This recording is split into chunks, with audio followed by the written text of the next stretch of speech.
Hello and welcome to the third English Today Business DVD. In this DVD, you can watch another 4 episodes of our story, On the Job, followed by the business skills section, Win-Win Language.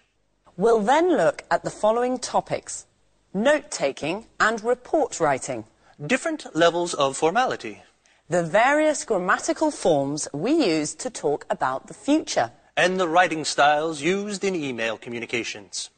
Have fun and enjoy your viewing.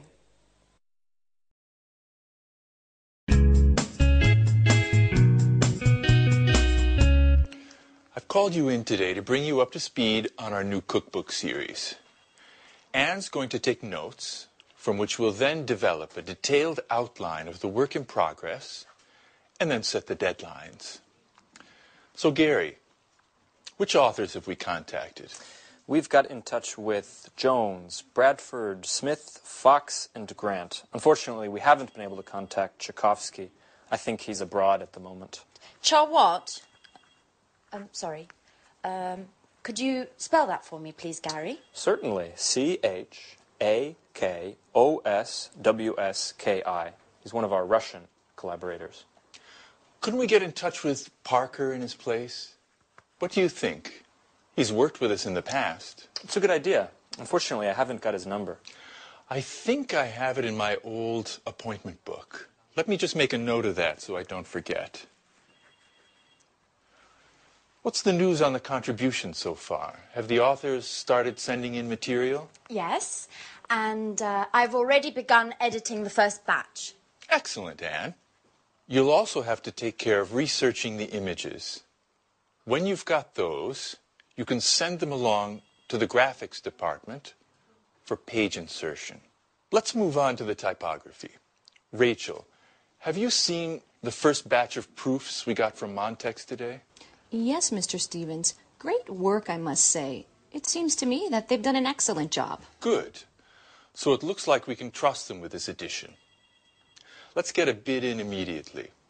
Take note of that, Rachel. Yes, Mr. Stevens. I'll call them as soon as we finish this meeting. One last thing. We haven't found a title for this series. Do you have any ideas? Come on. Use your imagination.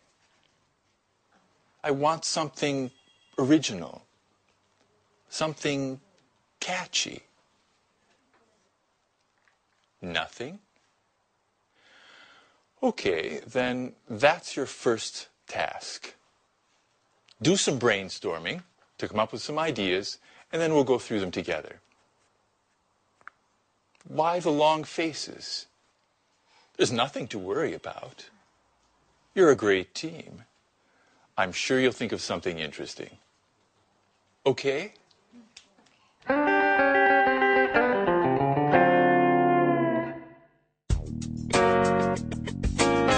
The purpose of today's meeting is to discuss the Smarty marketing campaign. Does anyone have any suggestions? Before we move forward with the planning, I think we need to take into consideration a number of aspects of the campaign. I'm referring to the concept, the objectives, the targets, and the type of media we need to employ. Good observation, Mr. Chang. Getting our ideas clear before we move on to the direction and score of our marketing drive is an excellent idea. What do you think, Paul? I'm in complete agreement with you. First, we need to set our objectives for this campaign. We need to decide upon our focal points in terms of brand communication. Could you explain what you've written on the board there? That'll help us understand where you're going with this. Brand awareness rising will help potential clients become familiar with our products and the marketplace we're targeting. In our case, this type of campaign will serve to improve the image of Spectre in the Chinese market. But what about focusing the campaign on the product itself? A product campaign is generally much more focused and serves to meet different objectives. Above all, it can help communicate the unique characteristic of the product to help it stand out in its marketplace.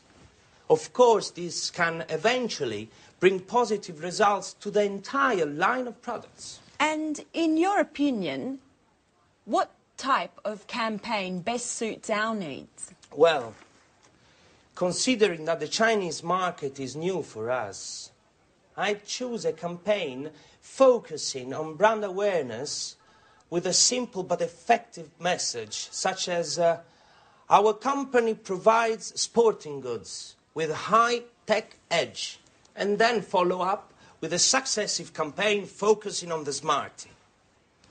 Are there any comments on Paul's proposal? I'm in complete agreement with him. Great. Would you like to add anything, Paul? Not for the moment. Well, if there are no objections, I'd like to move forward on this. Our next step is to contact a marketing agency. Could you take care of that, Paul? Certainly, Victoria. Well, if there's nothing else, I really need to get going. Oh, my goodness, look at the time. You're always busy, aren't you, Mrs. Lee? I think you work too much. Well, actually, I need to go to my son's school play. I promised him that I wouldn't miss it for anything in the world. Well, then get a move on. Children always come before business. What are we doing now? Let's go for lunch.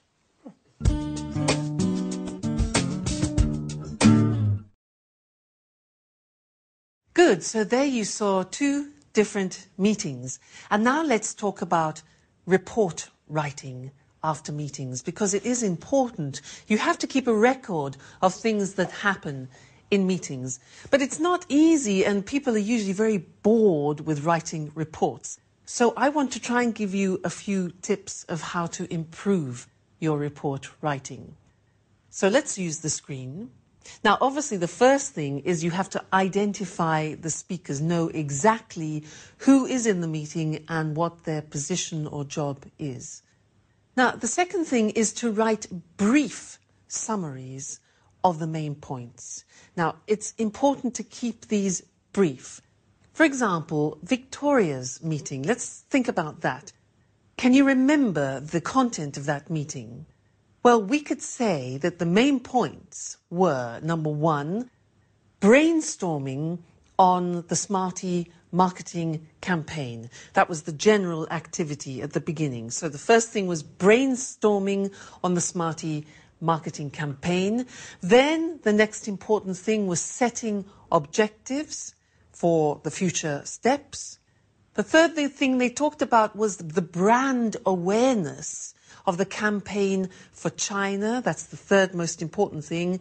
And then after, the future plan was contacting the marketing agency. So from that meeting, there were 4 main points to be recorded. Now, try to remember to keep your notes concise so that people can read them quickly. You don't want to have to read pages and pages of reports. There's no time. All right? Keep it concise. Then try to highlight, and this is very important, highlight the decisions made and the conclusions, because that's more important than saying what has been said. We want to know the conclusions. We want to know the decisions taking. And another important thing, probably the most important thing, is the action that is going to have to be taken in the future. So what are the actions to be taken? All right?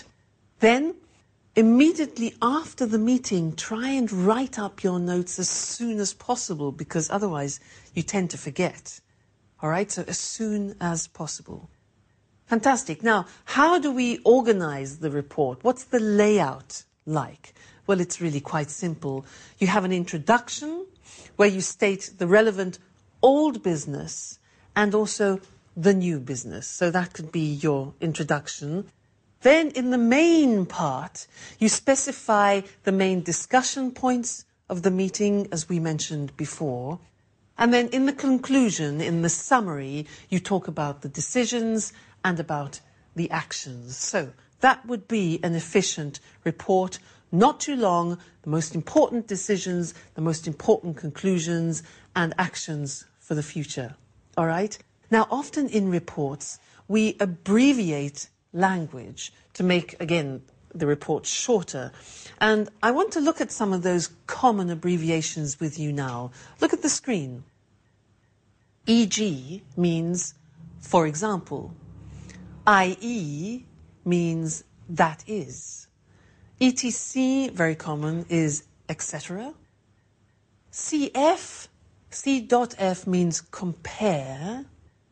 C or CA means about or approximately. NB means note, take note of this. Approximately. DEPT is department. Which is EXCL, means excluding.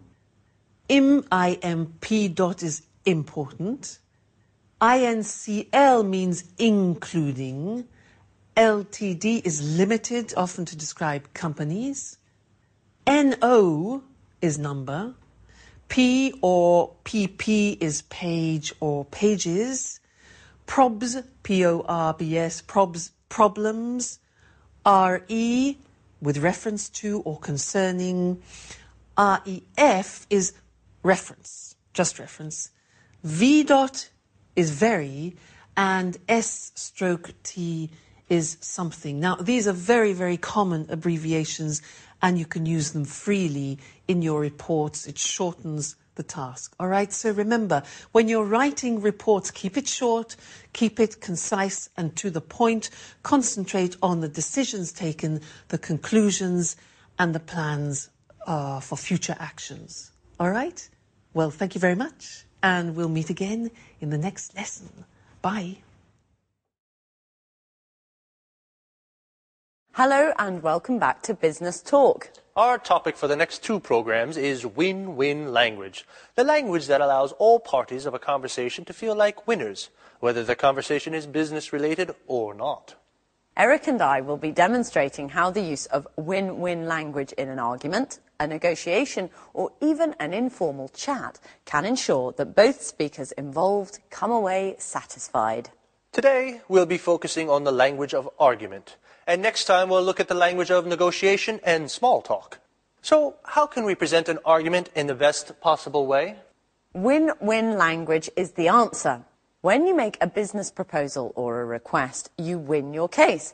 And this is the important part. You make the other party feel that they've won too. You both win. Hence the name win-win. Now, listen to Lucy carefully asking for an increase in an advertising budget. Afterwards, we'll consider if we'd accept her request or not. Well, as you know, our new product Smarty is not selling as well as expected. I don't think it's possible to solve this problem without spending more on advertising. If you'd accepted my original proposals, things probably wouldn't be so bad. I think the product is good, but if you don't increase my advertising budget, there's no way that Smarty will be successful. I'm asking for an increase of at least 15%. If I'd had this money last year, I could have organised a much more effective campaign. I can't produce great results without the necessary resources. Well, I think we can safely say that that's not what we mean by win-win language.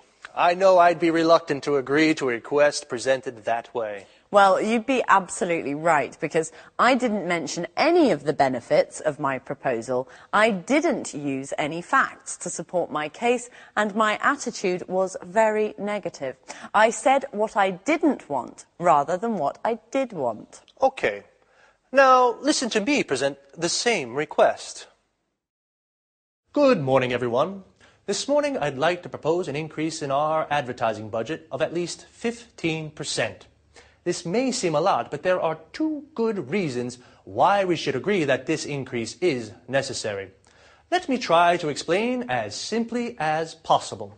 First, our new product, Smarty, as we all know, is vital for the survival of our company. It is therefore essential to give Smarty the very best advertising campaign that we can. What's more, we should do all that we can to ensure that Smarty is not just a success, but a real market leader.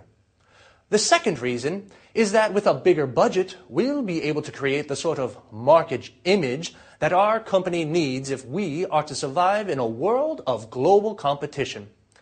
Let's try to imagine a campaign where we can really enter the minds of ordinary people. Let's suppose, for example, that we invest in a series of full-page color ads in the 3 major weeklies of the largest countries where we sell Smarty.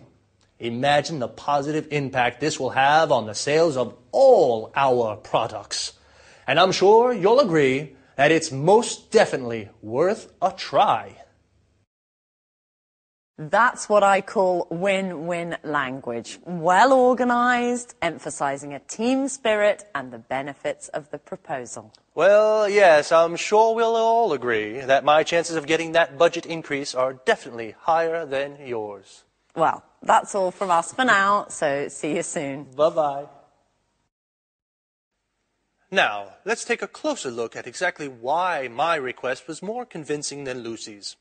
Well, if we consider the 3 fundamental points that are the basis of all communication strategies, simplicity, organization, and language, and look back at our presentations, we can clearly see that Lucy hadn't organized what she wanted to say. She didn't mark each point clearly, and she created a barrier between herself and her listeners with her repeated use of I and you. Here are just a few examples from Lucy's request. I don't think it's possible. If you'd accepted my original proposals, if you don't increase my advertising budget, there is no way that I'm asking for, I can't produce great results without. Remember, team spirit? Well, it's very important in win-win language, because if you and the person you're speaking to are on different teams, it means there will be a winner and a loser could be you. Notice also how Lucy's attitude and language are very negative. If we look at my budget increase request, we'll see a very different approach. First of all, I presented my case in a logical way. People react positively to ideas that are well organized. I marked each point clearly with opening sentences like, "Let me try to explain. First, it is therefore essential to, what's more, we should. The second reason is that we will be able to. Let's try to imagine a campaign where we can. Let's suppose, for example, that we invest in." These opening structures are very useful. They organize your presentation logically and therefore make it clear and simple to understand. Notice, too, how the use of we and are make a huge difference. It puts the speaker and the listener in the same team and makes it possible for both to be winners. As well as organization, simplicity, and language, here are a few argument strategies to help you win your case. Present your proposal in a logical way. Emphasize the benefits of your proposal. Choose 2 or 3 strong arguments. Too many reasons can weaken your case. Be positive. Say what you want, not what you don't want. Use facts and figures to support your request.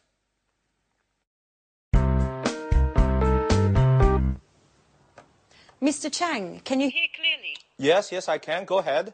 Okay, then let's begin. So, Paul, how's the marketing campaign coming along? We're putting together a complex communication strategy that's going to leverage different channels, from TV spots and radio jingles to magazine runs and banner advertising on the internet. The internet? Are you sure that'll bring about results? Absolutely, Victoria. The internet has enormous potential. Web marketing is direct and allows for niche advertising that builds better rapport with our clients. Isn't that right, Mr. Chang? Yes, even if it's true that not all Chinese families have a broadband connection like you do here in the West. The internet is still very popular in China, especially with the young. Internet cafes of all sorts are opening across the country. And according to the Chinese Information Technology Ministry, the number of avid internet users has already reached 120 million. Wow, I had no idea there was such a boom in information technology. Oh, yes. Technology has become the determining factor in the economic and cultural development of the contemporary Chinese society. Above all, it's young adults who are influenced by these new communication media. 60% of web servers in China are between the ages of 18 and 26. Words such as forum, blog, email, and chat have become part of their everyday speech. I think we need to focus our efforts in this arena to successfully market our products. As a matter of fact, not only am I working to develop a graphically attractive site with plenty of content, but I am also contacting major internet portals to post animated banners. I am also looking into other means of reaching a much more clearly defined niche by target advertising through news groups, mailing lists, chat rooms and forums. I'm even thinking of launching a viral marketing campaign. A viral what? Sounds like a disease to me. Viral marketing is a marketing strategy that induces users of certain internet sites to promote products to other surfers, like a virus. In this way, exponential visibility of our message is possible. It's like a word of mouth on steroids. If we succeed, it's a low-cost communication strategy that has an extremely attractive growth potential that's hard to calculate. Pure genius. I must say, Paul, you're the tops when it comes to technology. Well, considering I spend so much time chatting... Don't tell me that you prefer friends made in virtual space. Well, to be truthful, I found my fiancée on the internet.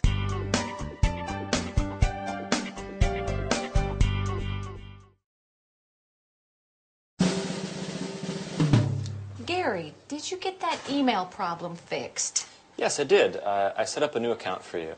You only have to create a new username and password. How do I do that? I'm hopeless with computers. I know you are. In fact, by now I've lost all hope with you.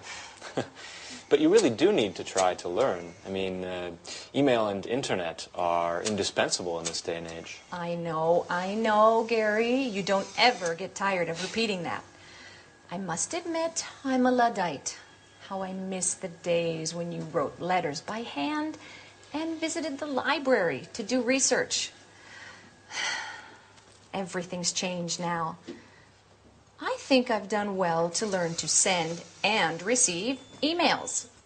Speaking of emails, I noticed what you were writing to the authors, and if you'll permit me, Rachel, your emails are much too stuffy and formal. They don't fit in at all with internet jargon. What are you saying? I'll give you an example. When you start off an email, you use, "We'd like to inform you that." It's quite old-fashioned, you know? It's better to write, "Did you know that?" Or another example.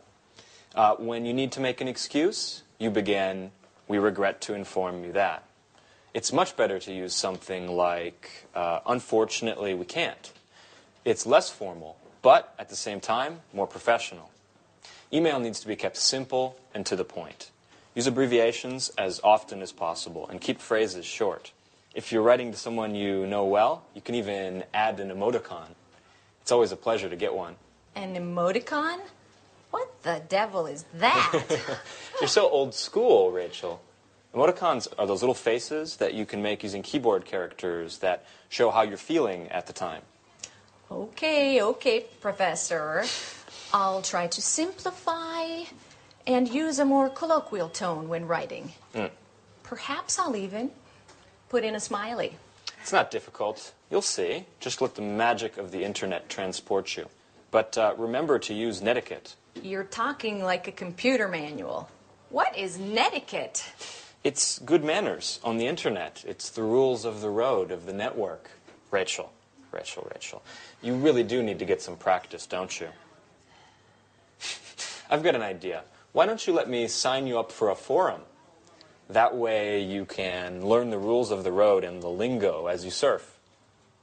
Speaking of which, do you like music? Huh? Music? Yes, very much so. Great. Then I'll add podcasting sites to your favorites, so you can download podcasts and maybe even burn them to disk. And Stop, Gary. Oh, you're driving me crazy. I don't understand a word. Besides email, I have no desire to learn any of it. None of it. Do you understand?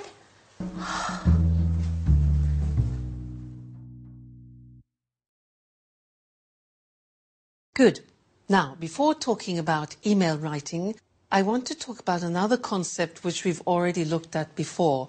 It's when we use formal and informal language in English, because often you have to choose, and it depends on certain factors in the conversation. So let's look at the screen now to help us with that. Now, one of the first important things to remember when you're choosing either formal or informal language is the function. What do I mean by that? What I mean is, what is the purpose of the conversation? Because if you are asking your boss for a favor, now that's quite a tricky situation, so you need formal language. But if you are asking a colleague or a friend for help or assistance, then that's a more informal situation, so you need informal language, okay? That's the first thing, the function. And then also the domain. That means, what is my position in the conversation? What is my role? What are my rights and responsibilities? Because again, if I am speaking to my boss, then my language will tend to be more formal. If I'm speaking to a subordinate, that my language will then tend to be more informal. All right, but let's look at some examples for you to understand better. Now, the first one is, look at this. Excuse me, do you think it would be possible for me to have a day off next week? Now, do you think it would be possible? That is obviously high register formal language. And the situation is a subordinate asking their boss, do you think it would be possible? The next example is, Tom, could you give me a hand? Now, you can see could you, it's less elaborate language, it's informal, it's probably a situation between two colleagues, so that's informal. What about the next one? Peter, hurry up with that report. That's interesting because hurry up is an imperative, it's asking for specific action, so in this case it's probably a boss talking to his or her subordinate. Okay? So, formal, informal. And in the second scene, where there was Gary and Rachel, Gary was trying to make Rachel use less formal language. And in fact, the examples were these. She wrote initially, we'd like to inform you that. Now, that's very formal in English. He suggested this. He said, no, use informal, say this. Did you know that? Look at the difference. We'd like to inform you that, or did you know that? The other example that he drew to our attention was, she said, I regret to inform you that. Regret is a very formal verb. I regret to inform you that. He said, no, use unfortunately. Unfortunately, we can't. So that's very interesting, and we will look at that more closely in another lesson to help you when you're in the process of writing emails. But one more important thing, when you're dictating email addresses, you need to know how to say the punctuation of emails. So let's look at that list now together. The first one, underscore, dash or hyphen. Next, colon, semicolon, full stop, dots, comma, apostrophe, slash, double slash, at, brackets, speech marks, question mark, and exclamation mark. All right, so learn those and practice them. They're very important from when you're giving or you're taking email addresses. Good. That's all about emails for now, but we'll come back to it in another lesson. Okay? Bye.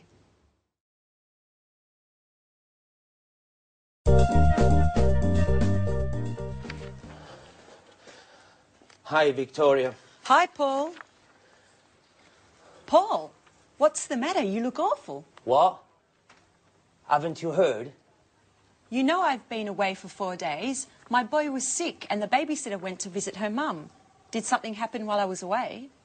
Only a disaster, Victoria. Total disaster. You're frightening me, Paul. Just calm down and tell me what's happened. Spectre has been bought by a Japanese multinational. Mrs. Frost has been fired. And Mr. Chang has been transferred to Atlanta, where he'll be in charge of a men's clothing department. What? Come on, Paul, you've got to be joking. I'm afraid not, Victoria. And there's more. You've been taken off the project. You're no longer in charge of the Smarty project. The headquarters have called in a marketing manager from Harvard. You'll be her assistant. And I don't envy your position at all. I spoke to her on the phone earlier, and she didn't seem to be friendly, to say the least. You know the type, Mr. Know-it-all. As a matter of fact, she's just sent this fax with her analysis of the sporting goods market and with a few of her tactics. The fax is entitled, "Studied this thoroughly before my arrival." Oh, my God, but why? Things weren't perfect. Spectre was having trouble, certainly, but they were indicative of a crisis that is being felt throughout the sector. In fact, that's why we launched the Smarty campaign targeting the Chinese market. We were trying to create some momentum, new opportunities. Things weren't going badly.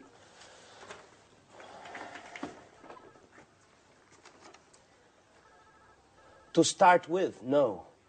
But then, the current negative trends were felt in this area as well.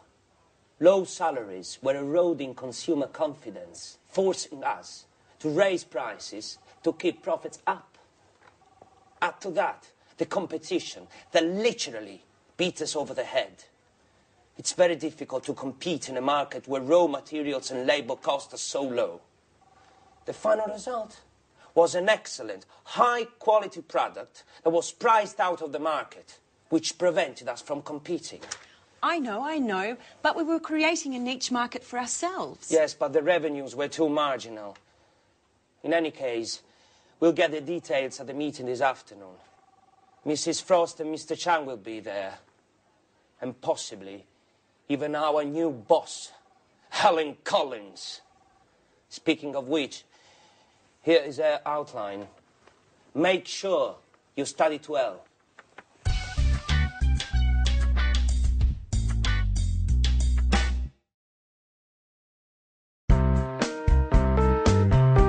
As you know, we're dealing with a very difficult situation at the moment. On the one hand, our revenues are sinking due to price battles with our competition and the fact that consumer demand continues to decrease. On the other hand, our internal costs continue to rise. The result is a significant fall in profits, which has forced us to sell out to a Japanese multinational. It's not a pretty picture. Couldn't we have considered corporate overhaul? Anything would have been better than this drastic solution. Improving company efficiency calls for massive investments that we are just not in a position to make. And with our books in the red, we couldn't move forward with these investments, not to mention the personnel cuts we would have had to endure. Believe me, Mrs. Lee, before we went ahead with the sales of Spectre to the Makiko Group, we took a number of other solutions into consideration. Unfortunately, none of these provided the answer. And what about the Makiko Group? How do they intend to resolve this current crisis? Makiko has already reorganized a number of firms in the past and therefore possesses the appropriate know-how. I do know that they plan to put a major restructuring of the company into action, from A to Z, corporate workflow and bookkeeping, management, sales and logistics, to name a few. Above and beyond that, they intend to introduce new direct marketing techniques to improve consumer satisfaction and improve corporate visibility in the marketplace. And how? What is the winning strategy? I don't know exactly, but I believe they want to create incentives through promotional strategies. They intend to participate in the largest trade fairs in the sector, open a franchising chain of brand name shops, as well as factory outlets for wholesale. And what do they intend to do with the Smarty campaign? I think, Mrs. Lee, you've already been informed that you will no longer be in charge of that campaign. From that point on, you will be working with Mrs. Collins. Collins is a marketing manager that headquarters has chosen to send here to take charge of the Smarty account as well as other products. As you know, after the initial sales success of Smarty on the Chinese market, sales fell well below our expectations. As far as I know, Mrs. Collins intends to analyze exactly what went wrong and then relaunch the campaign using traditional market techniques.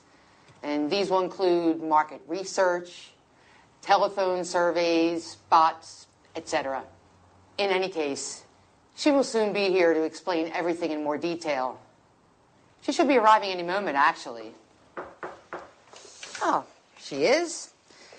May I introduce Mrs. Collins, the new marketing manager for Spectre? Mrs. Collins, this is yours. Let's not waste time with these introductions. We've got plenty of time for that later. I'd like to get down to brass tacks now. Have you all studied my outline?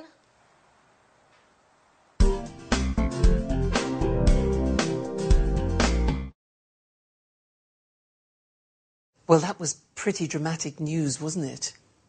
Big changes for the future. And in fact, that's what I want to look at right now with you, the future, and the different ways of expressing the future. Let's call on the screen to help us do that. Now, a lot of people think that in English, to describe the future, we use will. Well, that's true up to a point. But there are many other ways of expressing the future, depending on the type of possibility in the future that you want to talk about. So let's look at the examples. If you think that something could happen 40%, the possibility is 40%, you wouldn't use will. You would use these verbs. You could say, for example, this could, this may, or this might happen. Or this could, may, might not, the negative, create a problem. You see, these verbs here, could, may, and might, express 40% possibility of something happening in the future. Okay? Let's increase the possibility to 80%, and we need to change the verb. So the example would be, this shouldn't create a problem. So should expresses more 80% of possibility. Now there's another very interesting way of expressing this 80% of possibility. Maybe you don't know it. It's this. This is likely to create a problem. Now likely means probable. So this is likely to create a problem. The verb to be plus likely. Now if it's the negative form, we would say this is unlikely to create a problem. All right? Important, you'll hear it a lot describing future possibility. Then if you want to make a very strong prediction for the future, so we're talking about 100% possibility, that's when we use will, because we relate it to a strong prediction. And the examples are, this will create a problem. The negative would be, no, this won't particularly create a problem. Okay, this will and this won't create a problem. And in fact, in the video episode that we heard, the example that Paul said was, you'll be working with Mrs. Frost. That's what he said to Victoria. You'll be working with Mrs. Frost because that's a strong prediction. All right, so that's interesting. Different ways of expressing future possibility. Could, may, might, 40%, should, likely, unlikely to 80%, and then will for 100% prediction. Okay? So that's all we have to say for the time being on the future. Remember, different ways of expressing the future. Okay? That's the end of this lesson, and I look forward to seeing you again in the next one. Bye.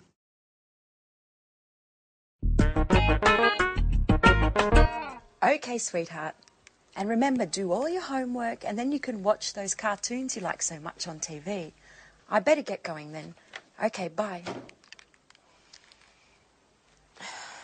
You do know, don't you, Mrs. Lee, that personal calls are not allowed during working hours?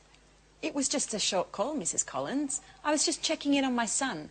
Don't you have any children? I do not. I don't care for children. Now let's get back to work. We've already wasted too much time with this small talk. Mrs. Lee, from now on, you'll be in charge of all the email correspondence we receive from our website. Keep in mind that I expect satisfactory replies. Specifically, do not try to argue with anyone. Just come up with results. Invent something. We have to win our customers' trust. They have to know we can satisfy any desire they may have, even if we can't. But, Mrs. Collins, I've never been responsible for responding to clients' emails. Our personnel in customer service usually take care of that. I don't care how things were done in the past. Today we're off to a new start, and you'll take care of the tasks that I assign you. Have I made myself perfectly clear? I do not like to be challenged.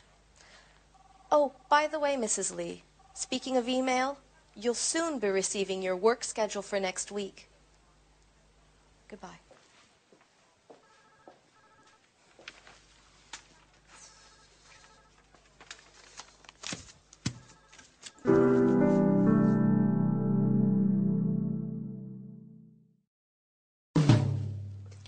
So, this client who just purchased a pair of outdoor shoes would like to receive a Spectre catalogue. Dear client, first of all, congratulations on your purchase. In exchange, would it be possible for you to spend 5 minutes at our company website completing a customer satisfaction survey? Please do not hesitate to contact us with any questions you may have concerning our products. Yours sincerely. I think that works. Who would have ever thought I'd end up doing a job like this? Now that that spiteful woman has arrived to order me around, I'm tempted to give it all up. I wish I had a more creative position. Writing, now that's my true passion in life. Ah, an email from Mrs. Collins. Mrs. Lee, attached you will find your work schedule for next week. Don't forget to keep this in mind at all times. I do not want any more time wasting. She manages to be a royal pain even when writing an email. I don't think I'm going to hold up for much longer. Another email? What the hell does she want this time? Ah, no, it's from Mr. Chang. Dear Victoria, before leaving, I wanted to send my regards. I'm truly sorry that things have gone so terribly wrong.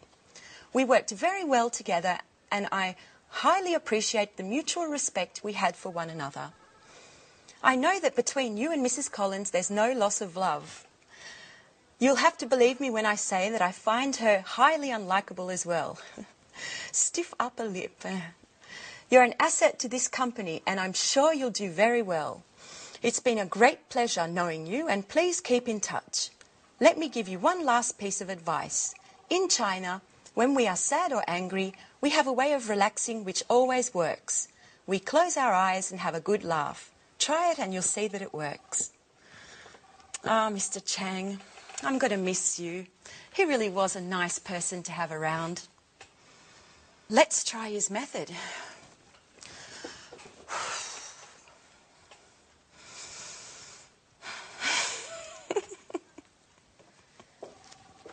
Mrs. Lee, what are you doing? Is this how you work?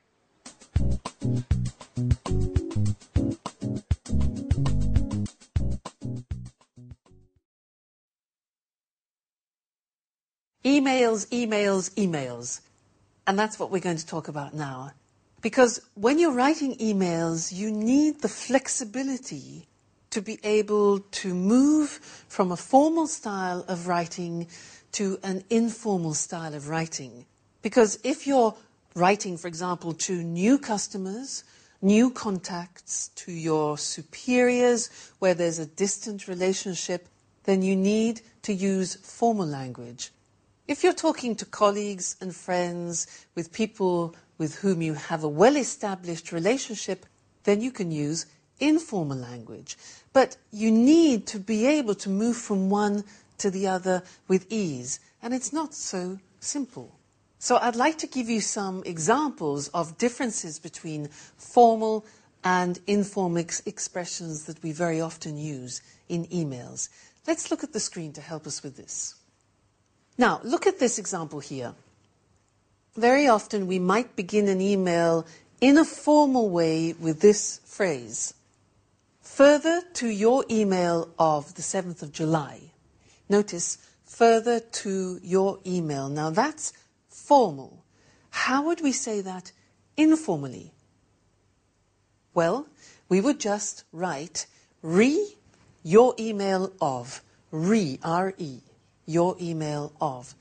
That's the informal way. Now, you try and guess every time the informal way. I will give you the formal way, okay? I apologize for not answering, but... You see, that's very formal. I apologize for not answering the gerund, but... What's the way of saying that in an informal situation? Yeah, you could say just simply, sorry I didn't answer, but. All right? Sorry I didn't answer, but. Next one. I'm writing with regard to the invoice of blah, blah, blah. I'm writing with regard to. How can you make that informal? Okay, we could say something like just a note about invoice 7, for example. Just a note about. That's informal. Next one. I'm delighted to tell you that we won, for example, the business. I'm delighted to tell you is formal. Informal? You could say just simply, good news. We won the contract. All right? Good news. Next one. Again, very, very formal. I regret to inform you that we... I regret to inform you that. That's a formal verb, regret. What can you say informally? Just simply, unfortunately. Unfortunately, we lost the business. Okay, so you can see the difference. Very often the informal is much shorter and more concise and more familiar, obviously. Next one. Please find attached. Now that's when you're sending documents. The formal way usually is, please find attached documents, blah, blah, blah, blah, blah. Informally, yes, you could say, I've attached the following documents, blah, blah, blah, blah, blah. All right, next one. I'd be grateful if you could. Now, here are 3 typically formal expressions that we use very often in emails. Listen to these. I'd be grateful if you could. I wonder if you could. I wonder means it's a thinking process. Do you think you could? Now, English is full of very polite language, and that's an example. How can you make those less formal? Yeah, simply by saying, please could you, or please can you, right? Next one. Do not hesitate to contact me should you need any further information. Now that is a classic phrase that we use in emails. Do not hesitate to contact me should you need any further information. It's formal. How do you make it informal? Well, we could say, let me know if you need anything else. Quite simply, let me know if you need anything else. All right? Next one. At the end, often, of emails, you could say, I'll inform you on any developments. I'll inform you on any developments. Let's make that informal. We can say, I'll keep you posted. I'll keep you posted, which is an unusual expression. To keep someone posted, you need to learn it by heart, okay? And the last one, again, is a classic phrase. I'm looking forward to seeing you soon. I'm looking forward to seeing you soon. Informally could be just, see you soon, best wishes. All right? Good. So I hope that helps you be able to expand your repertoire of formal and informal language, because it's important for you to give the right impression when you're writing. Good. So that's all for now about emails, and see you again in the next lesson. Bye.